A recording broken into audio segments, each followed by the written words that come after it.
Hello, everybody. My name is Igo Ofotokun. I am the PI of the Emory Butch. It was really nice to see everybody at the national meeting last week and to catch up with all of you, both the scholars as well as the leadership of the various programs across the country. We're really excited. This is the last of the 4 series for this leadership webinar for 2019. We want to especially thank all the students that have been, all the scholars that have been involved in moderating, especially all of you that have provided suggestions for the topics as well as the various questions that have failed during this session. So we have a very exciting group of speakers today. I'm going to turn over this meeting now to Dr. Sama Sullivan, who is the moderator for the event today. Dr. Sullivan is a second-year Butch scholar at Emory University, Rollins School of Public Health. Over to you, Dr. Sullivan. Thank you. Hi, everyone. Thank you for tuning in to attend our Butch Leadership webinar today. And I have the pleasure of introducing you to our 3 speakers for today on our seminar on promoting inclusion, diversity, access, and equity in academic careers.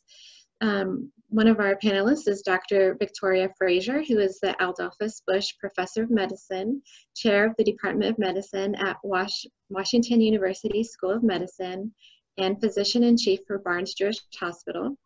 She is also the Director of the Clinical Research Training Center at Washington University and co-principal investigator of the university's Institute of Clinical and Translational Science.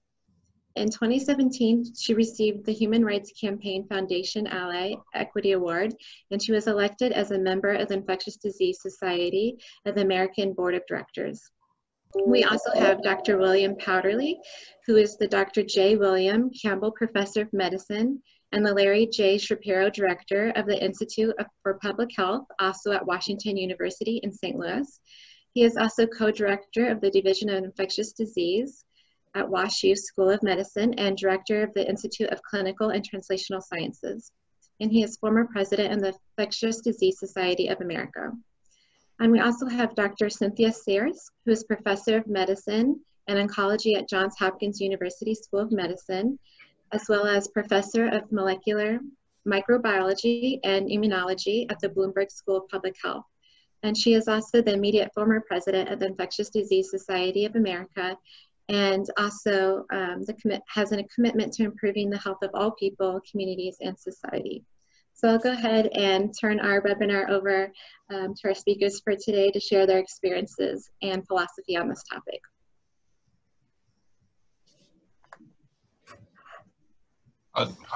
And we'll go ahead and start with Dr. Fraser, Dr. Powderly, and Dr. Sears. Thanks.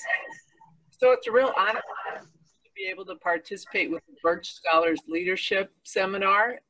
My experience with diversity and inclusion really has, I think, been accelerated when I took a position as the chairman of the Department of Medicine. And I heard from a number of young women from multiple departments and trainees who felt like their careers were not advancing as rapidly as they would like due to structural barriers and process barriers. And I heard some pretty disturbing tales of things that sounded like they were still in the 50s, things that really were not appropriate to advance diversity and inclusion in a large academic medical center. So we established a number of new programs, including the Forum for Women in Medicine, the Forum for Underrepresented Minorities, our OutMed program, and we have a new program that's really focused on advancing leadership for women and people of color called Charge Forward. And the initial premise of these programs was set up by having listening sessions where we really went around and talked to large groups of people, people in multiple divisions, and got a lot of input about what we could do better. Bill? Yeah, so it's interesting. First of all, I'm flattered to be asked to be part of this, and I wanted to thank Igo for asking me. My background is I've been a division chief. I left the United States and I was a dean of a medical school in Ireland, and then I came back to the United States. And during that time, when I became president of the Infectious Disease Society in about 3 or 4 years ago, I joined the board. And one of the questions we were sent in advance was, how do you use your own privilege to enhance diversity? And a number of people who are on this call have heard me say this, that you don't get change until white men accept the need for change, because white men have power in academic medicine. That's the reality. And people say things will change eventually because there are more women coming in, and eventually they'll reach positions of leadership. We just have to wait and it will happen. And that's not true. It won't happen.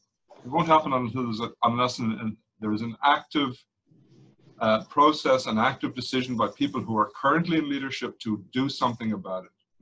And I felt that was important. And we had it with Cindy, who will talk as a partner. We were able to do some really important structural changes in our professional society that I think are lessons for how this can be done. But the first thing is just anecdotally is to be able to say, we're going to do something. I mean, and little things like going to the program meeting for the annual infectious disease meeting, which is a very large academic meeting, and telling the program committee that I don't want to see a single forum that hasn't men and women speaking and chairing the sessions, and saying that has to happen. And it's a simple thing, but unless someone says it has to happen, it won't happen. We can talk about other examples, but I'll let Cindy make some remarks first. Sure, thank you so much, Bill. I too want to thank Igo for the opportunity to be here in the Birch Scholars. And if I look at my path, I would say it's been informed probably by 3 to 4 separate opportunities. One was the opportunity to really work abroad in multiple settings, but particularly in a Cambodian refugee camp, and beginning to understand as a young person and then over time that there is far more that draws us together than should separate us. And so that spirit of inclusion was really something that started for me as I learned in medicine, really as a young trainee. When I came to Hopkins, it was the beginning of a time when all the questions that were being discussed here, particularly women's roles and ability to advance in an academic setting, were being raised in the 90s. And as part of that group, I got the opportunity to lead the Women's Task Force here at Hopkins in the early 2000s, which again was an educational experience. And the other piece here at Hopkins that I think again just reinforced the principles of diversity to me was really what I learned from my HIV patients over time and working with folks in East Baltimore. And then, as Bill so aptly pointed out, I had the good fortune to follow him a couple of years later in the presidency of the IDSA, and during a time when we really have worked to step on the gas on the ideas of inclusion, diversity, access, and equity. Working with a task force, developing supplements and publications that discuss these principles and some of what perhaps we need to consider as we move forward to enhance diversity in ID, but also in medicine and beyond, because of the principle that diversity is value added. It makes organizations, it makes groups it makes us as individuals better.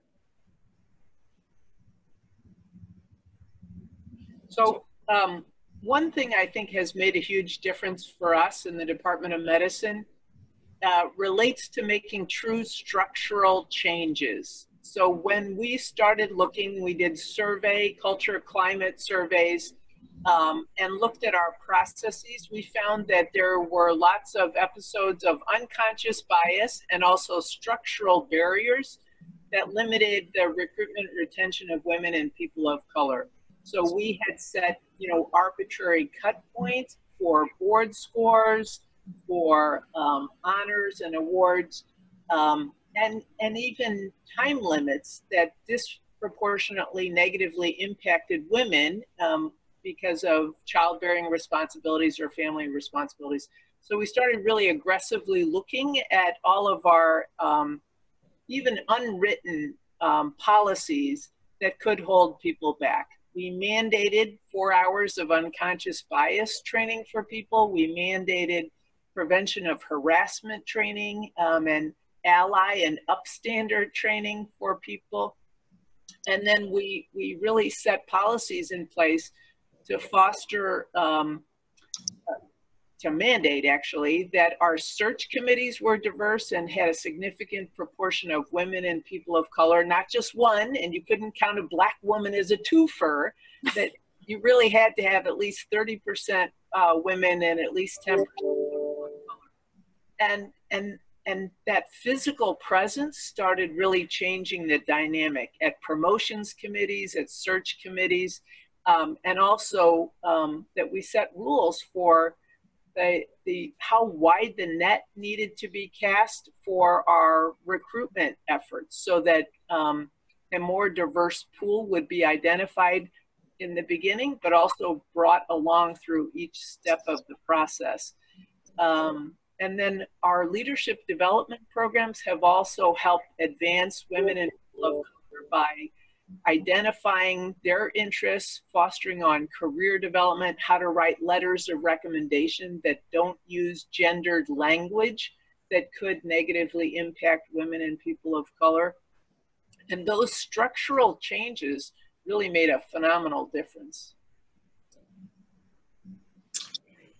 Yeah, I think one of the things that is really important when you're in a position of leadership that you can influence change is really to understand what is it that actually has perpetuated the situations that we have had and has not just directly or overtly discriminated against women and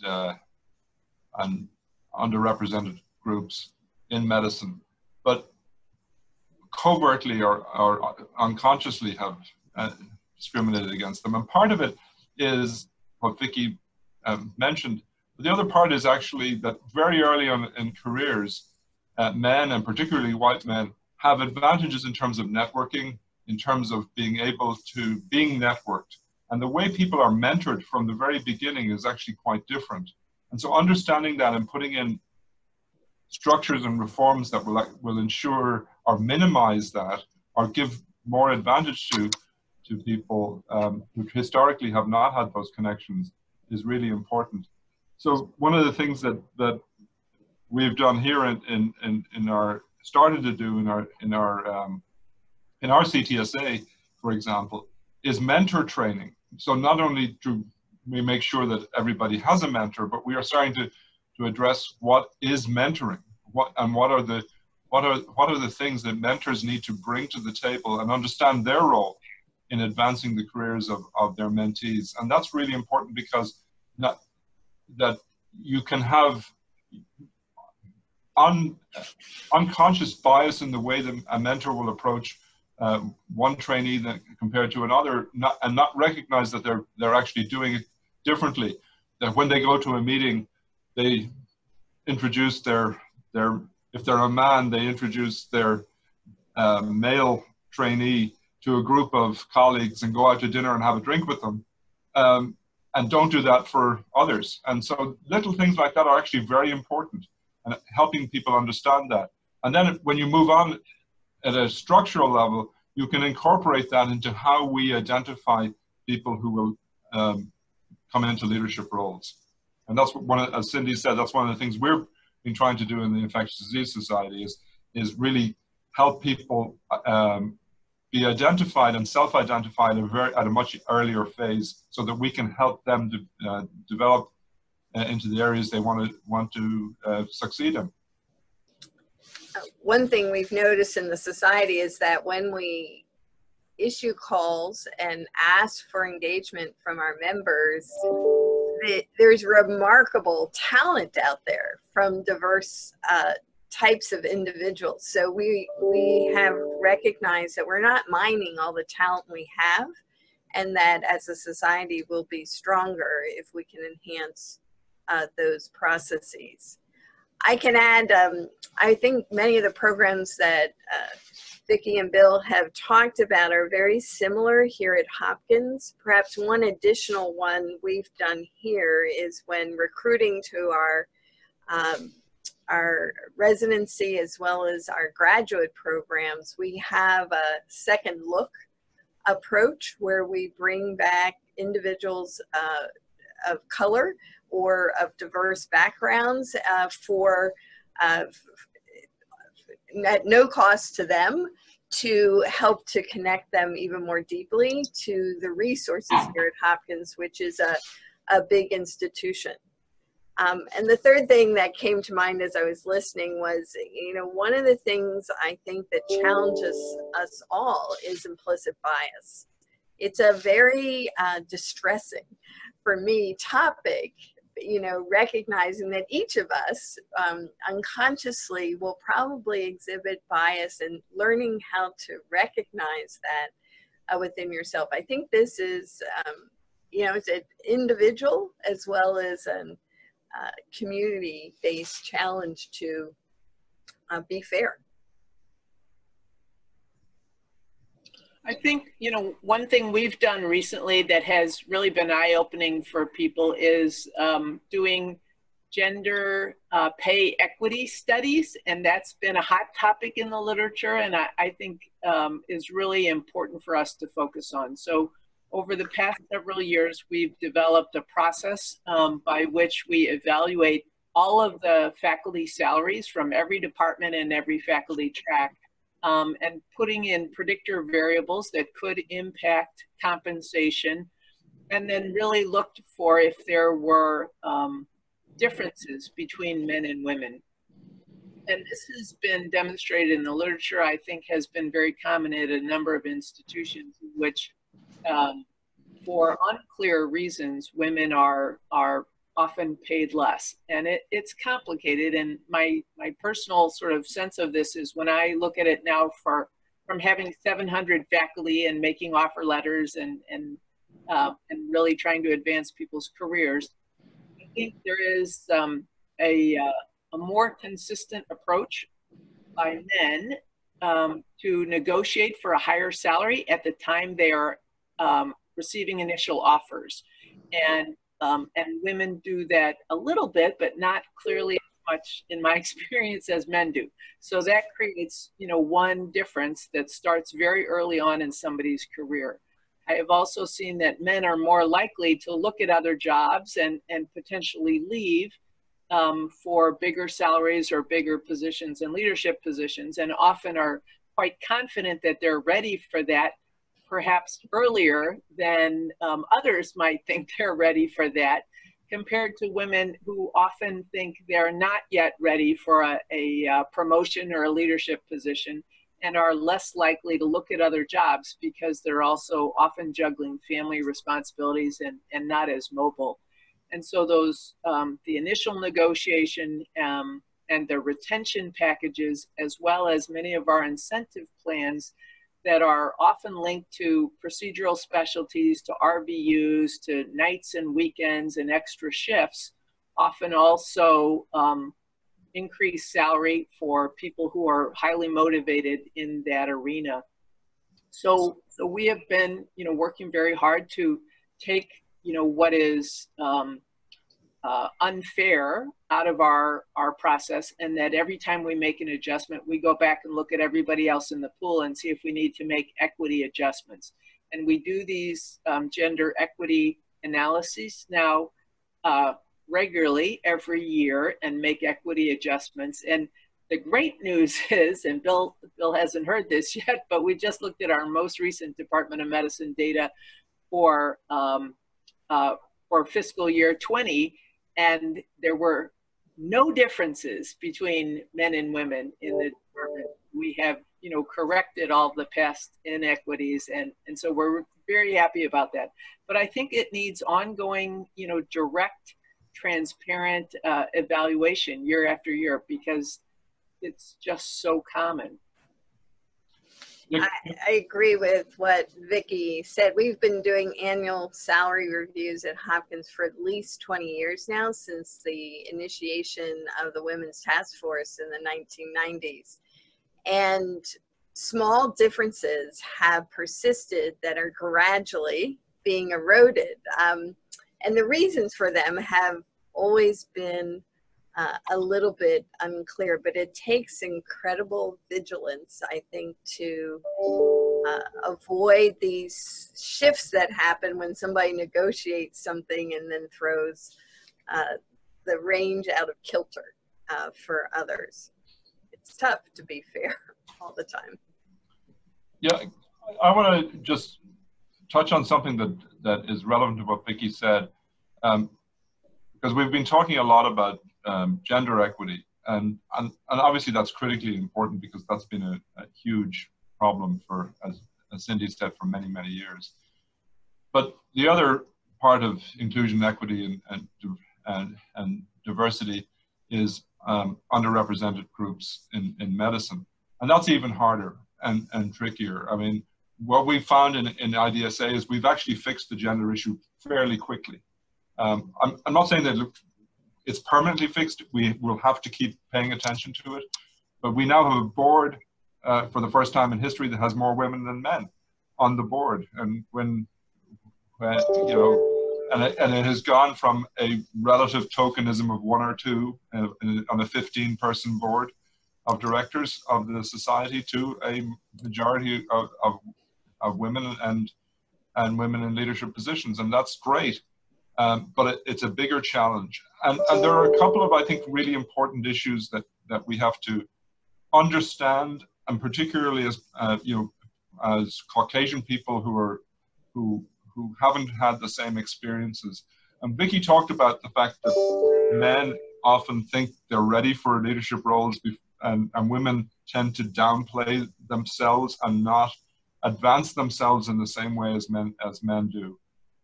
That's equally, and if not more, true for underrepresented populations. I mean, one of the things that is clearly in the literature and I've had personal experience of is a sense of people feeling what's called the imposter syndrome, where they feel they don't belong, and that inhibits their own self-confidence and their own ability to put themselves forward. And it is really important that people who are in leadership, or people who have opportunities to mentor or help, understand that. It comes to this notion of understanding the implicit bias, understanding it, and then working with trainees, mentees, or colleagues to help them overcome that, and to be even more vigilant about making sure that there's that inclusivity and equity in the way you approach things. Yeah, excellent points. So I don't know if you want to open it to questions, or, I mean, I know you have a list of questions for us, so maybe that would be a good next step. Sure, we received some questions before the webinar that we received as Birch Scholars and other interested parties were signing up to register for this. And I'll go ahead and ask some off the list, but for people who are viewing now, if you also want to submit your questions through the webinar, we'll also receive them and get to your questions as they're received. One of the questions that relates to a lot of the institutional and structural changes in terms of cultural climate surveys and gender pay equity studies and unconscious bias training. One of the questions we received was, what are good resources then for kind of doing these, educating ourselves on these issues? Are there web resources or online access to some of these questionnaires that we can access and implement in our own universities?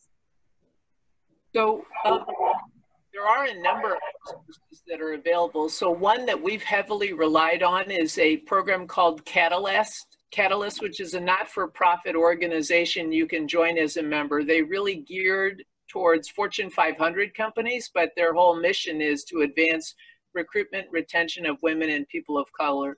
So they have lots of toolkits, lots of leadership development. They do regular webinars. They have data collection tools. They have a program, you know, for the men. It's an international program, and we joined a number of years ago as the first academic medical center. I think many industries are well ahead of academic medicine in their diversity and inclusion initiatives. There are also diversity, what's called the DES, the Diversity Engagement Survey, that are regularly done at academic medical centers, and that can really give you a sense of whether there are big differences in culture and climate for women and people of color compared to the majority. And that's a standardized, validated survey that has been used. The AAMC and the NIH have programs for women in science and medicine that have diversity and inclusion efforts and toolkits and training materials and best practices for leadership development. They also have a minority mentoring program that's a national program that helps foster mentoring and sponsorship for women and people of color that that goes on through webinars and Zoom and allows for distance mentoring when you don't necessarily have enough people of color. And then the NSF Advanced program has funded a number of large grants in a number of institutions to accelerate leadership development and diversity and inclusion efforts. And each of those NSF Advanced awardees, Seattle, Michigan, Wisconsin, I know have had them. There's a number of them. I think there's probably 20 of them across the country now, have developed toolkits and policies, procedures, leadership training. Molly Carnes at University of Wisconsin has programs and R01 funding to foster diversity and inclusion. So her BRIM program really focuses on departments of medicine and providing training to enhance recruitment and retention of women and reduce unconscious bias. So there's actually a lot out there and increasing amounts in the literature. Thank you. And did anyone else want to add to online resources or any additional comments? And Dr. Powderly, you mentioned earlier, one of the questions that we received was, how does someone use their own privilege to enhance diversity in academia? Are there any other suggestions or comments that more senior faculty have used in terms of recruiting junior faculty and students in terms of using their privilege and maybe their position to enhance diversity? Well, I think the first and most important thing is to recognize your privilege and to realize that is, you know, there's a lot of denial that goes on with this. The assumption that people, you know, have attained leadership roles entirely and only because of their own ability, and obviously your ability is a factor, but the environment in which you developed and progressed is also a critical factor. And I don't think there's anybody who's in a leadership position in academic medicine who didn't get there with the support of other people. And there's no doubt that white males have by far the greatest amount of privilege in that respect. They are better networked than historically, and those networks remain. They haven't gone away. And so I think the first and most important thing is recognition of the process, and a willingness then to say that we should change. I think the key issue is exposure to training, exposure to the sort of resources that Vicky mentioned earlier, you know, around unconscious bias, implicit bias, around the, and as Cindy said, you know, I think one of the things that's really important is the recognition that if you limit advancement and limit leadership to a small group of people, an increasingly small group of people, you're actually you're losing out on incredible talent and diversity. Every single piece of information that we have from both our own field and from other industries is that diversity actually enhances an organization. And so that's where leadership is really important. It's the recognition that this is not only a good thing to do, but it is actually very much in the interests of doing your job properly and doing it well. And so I think one of the things that we need to have is actually more of this sort of training for senior leadership in medical schools. It should be mandatory, and it should be repeated. I mean, I've gone through several times these forms of training, and each time I've learned something. I've learned something that I may have heard before, but it didn't quite register. And I think it's really that's really important. The second thing, though, is I think you have to not only just keep talking about it, you actually have to do it. You have to actually stand up and say to your peers, "We're going to do this," and I don't care whether you do it or not. I will give you an anecdote, and it's an example of, I think, what historically has happened. IDSA, the ID Society, gives out an annual award, the Alexander Fleming Award, for outstanding accomplishments in infectious diseases every year. It's a career award. And in the 50 years of its history, when I had joined the board and was chairing that committee that selects it, in the 50 years of its history, it had never given the award to a woman, and it had never given it to anybody but a white man. And I am absolutely 100% certain that it would have continued that way unless what I did or somebody did what I did, which was I went in there and I said, well, this year it's going to go to a woman. And you know, the first reaction was, because the committee was mainly white men, the first reaction was, well, we have to give it to the best person. And the answer to that was, yes, we will give it to the best person, but that person will be a woman. And that's a sort of an active leadership. And I'm not trying to blow my own trumpet. It's just sort of, as an anecdote, it's unless people are prepared to stand up and say, this is the right thing to do, this is the time to do it. And because all of the literature, Cindy chaired a supplement that we published, a series of articles. And one of the things that comes out in that is that if you just assume that it will happen eventually because of numbers, then we will be waiting another 30 years. And I don't think that's acceptable. I want to just reinforce what Bill said, with which I really agree. And I would call it being fearless but polite. One of the things I've learned over time, that if you can listen to whatever's going on and find some nugget, even if it's teeny, to praise, and start with that, and then launch into whatever your critique is and what you really think needs to be changed, it somehow will be better accepted by the audience. This is also an anecdote, but saw our chair of surgery, who was a woman, say something polite and then decimate the person who she was critiquing, and everyone sat around the table and just nodded very appreciatively. And I thought it was just an instructive moment of how balance can sometimes help you make a point. I'll just throw that out there.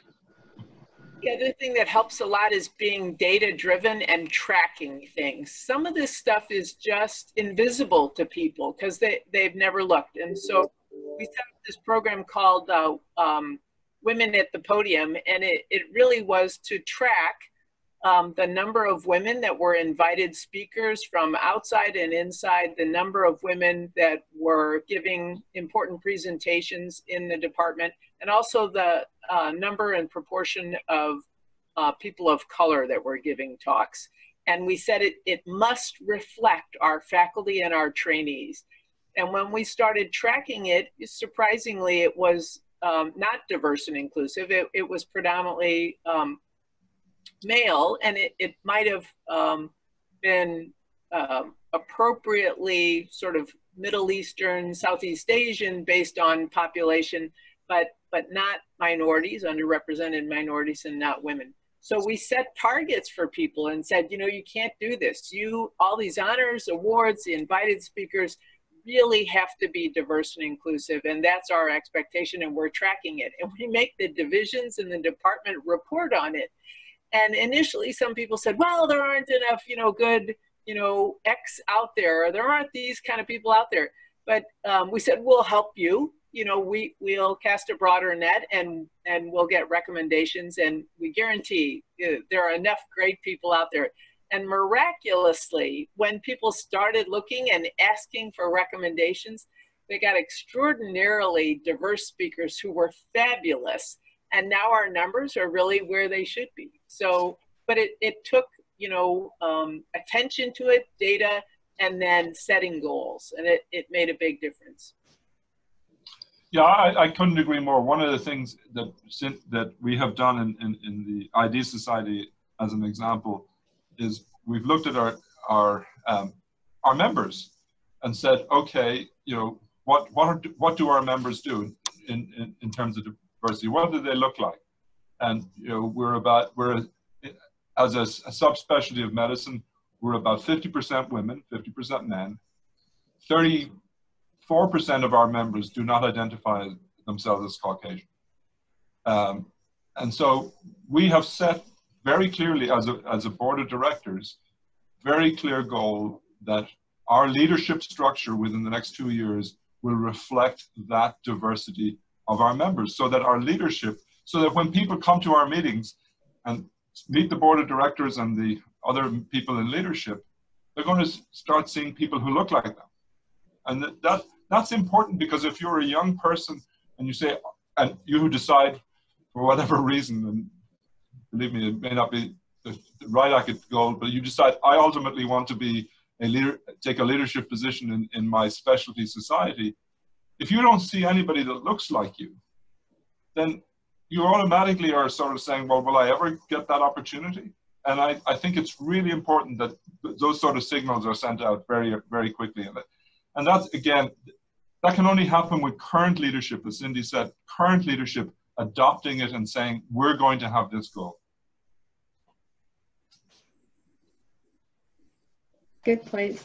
And another question that we received is, our focus has been a lot on faculty and leadership positions, but what advice would you give to junior faculty members who are just getting started in academia, who want to promote inclusion but not necessarily have a leadership role or hasn't found their voice yet? So what are some tangible things that junior faculty can do to help promote inclusion, diversity, and equity? I think the is and the best changes have come from young people and from students and junior faculty. So I think your voice is really important and you can help drive change. So I think we need young people to feel comfortable speaking up and speaking out and asking for the changes they want to see, and talking about what they need to be successful.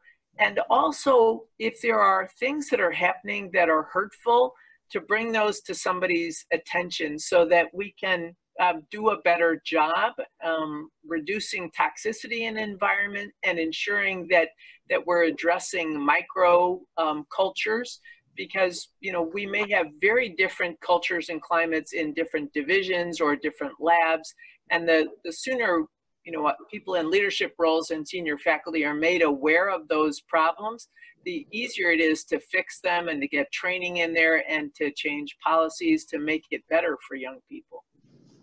And I mean, I agree completely. The other thing I would add is that even as a junior faculty, you're starting to build your own teams. You're starting to build your own research teams. You're starting to build your own, starting to have mentoring relationships, whether they're with residents or with medical students or other students.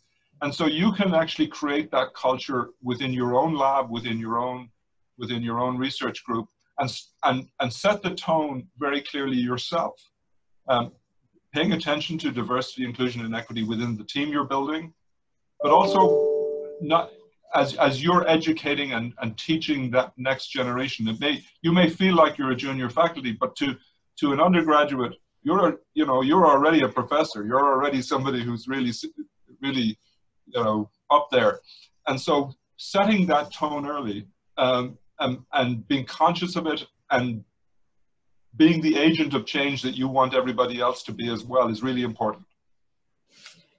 One thing I would add is there's no one who goes through one of these careers without hitting some bumps in the road or some difficult situations. So developing trusted advisors or mentors who are senior, who you can go to and be completely honest with and help devise a strategy to deal with situations that you may face is I think important.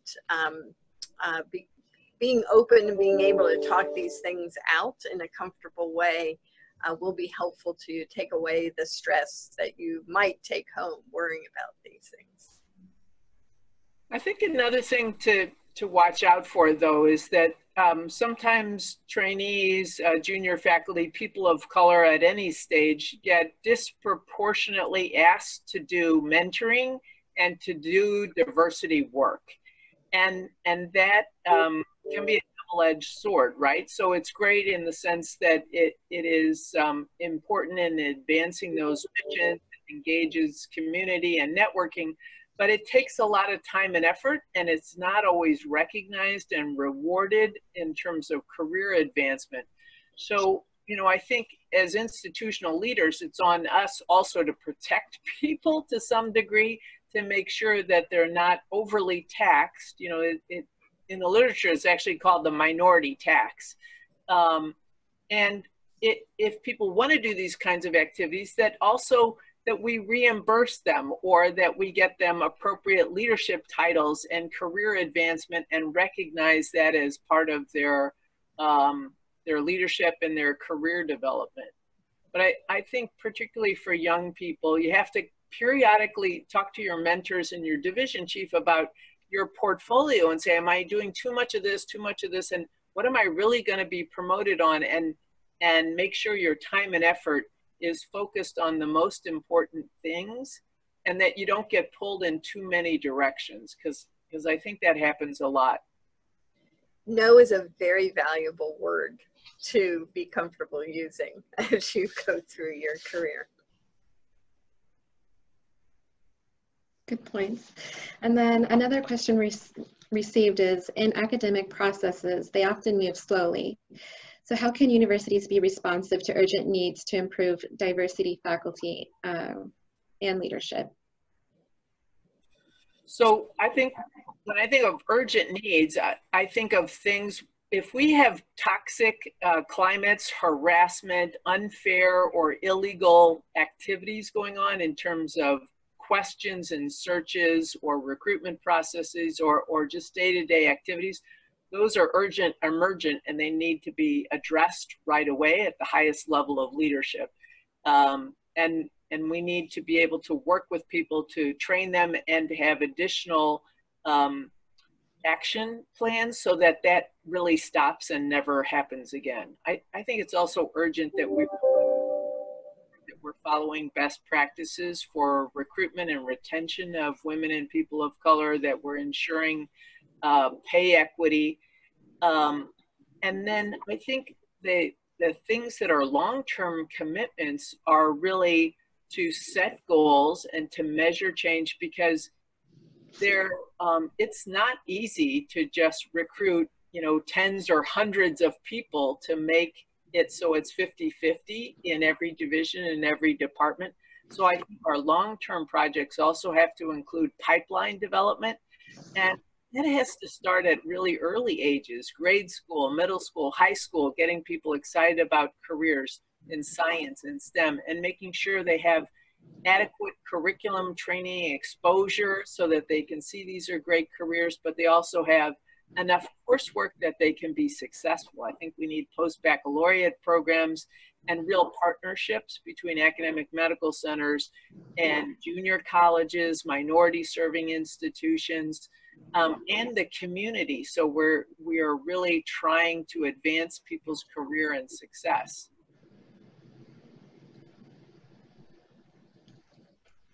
Any additions on that question? Not for me. No, I don't think so. Yeah. Dr. Fraser mentioned an important aspect on students. And in academia, our careers do start as students. So what are other additional comments that you can share in terms of increasing inclusion and diversity of our student population, and getting the women and students from disadvantaged backgrounds involved in research? I think there is a need to be very deliberate about this. I mean, I think Vicki talked about your many students, particularly from disadvantaged backgrounds, are starting at a disadvantage, as it were. I think a number of and you have to start relatively early on. And I think we often forget, it's an interesting thing we've looked at here at Washington University in terms of the opportunities for undergraduates to have experiences on the medical campus in labs and in research environments, because anybody who's a pre-med or thinks they're a pre-med or pre-health wants to have that on their CV, wants to have some evidence of that they've been engaged in medical research at some level. And what we realized is that, again, kids from an upper middle class background that go to many of the undergraduate parts of our research intensive universities have a networking advantage. Their parents know people on the faculty of the medical school. Or their parents know somebody who does know somebody, and in fact, they have that advantage that kids from a disadvantaged background don't have. So we have to put in very deliberate programs that will provide funding and networking and opportunities for students from disadvantaged backgrounds, from first time in families who have first member in college. As well as traditional underrepresented minorities, so that you can actually have those sort of opportunities. And I think they're the sort of institutional commitments that we could do more of, but starting down that road is really important, because we forget that we start thinking that we have to do this at a faculty level, but really, if we're going to make structural changes that will be lasting, we have to start much earlier. I completely agree. So thank you again for having me, but I have to run to a business meeting. So sorry to interrupt you, Cindy. And oh, no. Thank you all. Talk to you soon. Thank you, Dr. Fraser. See you soon. I was just going to say I agree with Bill that we need to reach down. Here at Hopkins, we have a number of programs that reach into the high schools throughout the Baltimore area, and bring students into the labs, sometimes throughout the year and sometimes in summer programs. And that is, I think, the place to start. If you could start even earlier, it would be even better. But I think that that's a very reasonable place to start, and then continue through undergraduate and early postgraduate education as well. Yeah, I would agree completely. We have a similar commitment to a number of high schools here in St. Louis, and now have made a commitment for students from the St. Louis region who are accepted to Washington University will have free tuition. So again, a commitment to the community that will then lead, hopefully, to, and in terms of, you know, research programs, there are, you know, I was very recently able to persuade our chancellor to fund a series of summer studentships that were purely based on getting historically underrepresented students opportunities to do summer research in the medical school, funded by the university, and it's that. But they can't be once off. I think, as Cindy said, you know, this is, and it's not just a medical school, it's a full academic commitment from the university to try and change the structure. And I think this is really important. I mean, you know, we're all ID docs, and we're of an age, Cindy mentioned it earlier, we got into ID in the HIV era, and many of us got into HIV in the HIV era because of equity issues of seeing people being discriminated against. So we come with a certain sensibility. But I think that one of the things that we all have to recognize is that people who are in academic medical centers and who are physicians in academic medical centers are quite privileged themselves, whatever their original background is. But we all, by and large, academic medical centers are in communities that are deprived. They're sitting in the middle of urban areas that are deprived. That's true for us, it's true for Hopkins, it's true for Emory, and so on. And I think we have a commitment to the communities in which we live and work, and that you know, if we can persuade our universities to join that journey and improve those communities, then I think there is some hope for the future. And what other types of departmental policies can promote diversity among trainees and faculty recruits? I know you both mentioned a few examples, but what are some actual tangible and concrete departmental ideas and advice that you can give within the department? So Vicky's gone, so I want to give a lot of credit to her as a department chair for coming in and sort of setting a culture. I think that's actually the first and most important thing. You have to have leadership that says these things are important and that we're going to do something about them. And I think that then it starts by having various training options and training programs available right across the board for people in positions of leadership to understand it, for people who are coming in, having the training structures, having diversity, inclusion, and equity embedded into all of the training programs that we have. So, you know, in our CTSA, which is our ICTS, you know, all of our scholars, all of our people doing mentor training and doing our master's program, this is a core element within it, so that people can understand that. I mentioned training for mentors, and that's something that we have identified.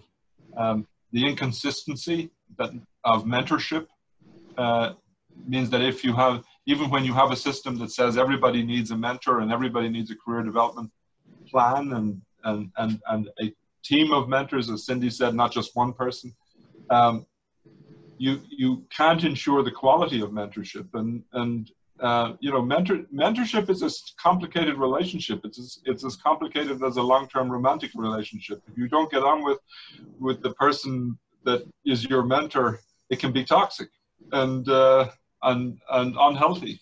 And so it's understanding that and putting in a structure to help the mentor as well as helping the mentee is really important. I think the other thing is and both Cindy and Vicky touched on this. This is a lifelong process. This is not just a once-off. And I think, you know, it isn't a box-ticking exercise. It's what we're hoping all of us who think this is important are trying to do is change a culture. And so that means you have to keep at it and keep it in place. I think, as Bill and Vicky have both said, it's being conscious about it. It's as a junior person, and you can even query what are the goals and what are the programs to address this within your institution? What are your targets? You know, how are you envisioning this? And just asking the question may make someone uncomfortable enough that they're realizing that they need a little more definition and thought put into this.